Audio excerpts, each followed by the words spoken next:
पहलगाममधील हल्ला झालेल्या घटनास्थळावर TV9चा ग्राउंड रिपोर्ट। बेसन खोऱ्यात सध्या शुकशुकाट आणि याच ठिकाणी अतिरेक्यांच्या पर्यटकांवर गोळीबार, 26 जणांचा मृत्यू।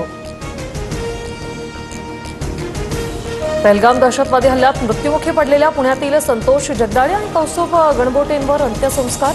शरद पवारांकडून शोकाकुल कुटुंबियांचं सांत्वन।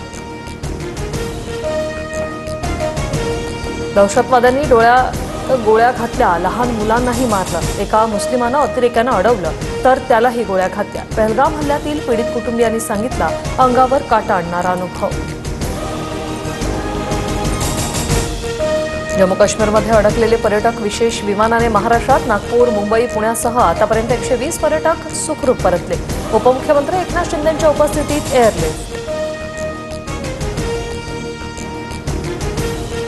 पहलगाम हल्ल्याच्या घटनेनंतर काश्मीरच्या विविध भागांमध्ये पोलिसांचा तगडा बंदोबस्त। 35 वर्षात प्रथमच जम्मू काश्मीरात ऐतिहासिक बंद। अतिरेकी हल्ल्यात 26 पर्यटकांची निर्घृण हत्या।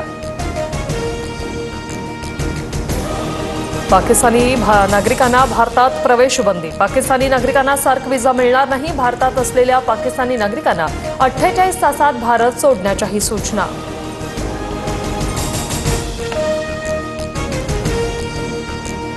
विदर्भात उष्णतेचा ऑरेंज अलर्ट। चंद्रपुरात देशातील उच्चांकी 45.8 अंश सेल्सिअस तापमान, तर मध्य महाराष्ट्रात आणि मराठवाड्यात उष्ण आणि दमट हवामानाचा अंदाज।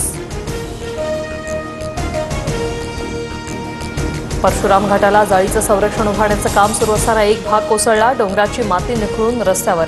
सुरक्षिततेच्या दृष्टिकोनातून एकेरी वाहतूक सुरू।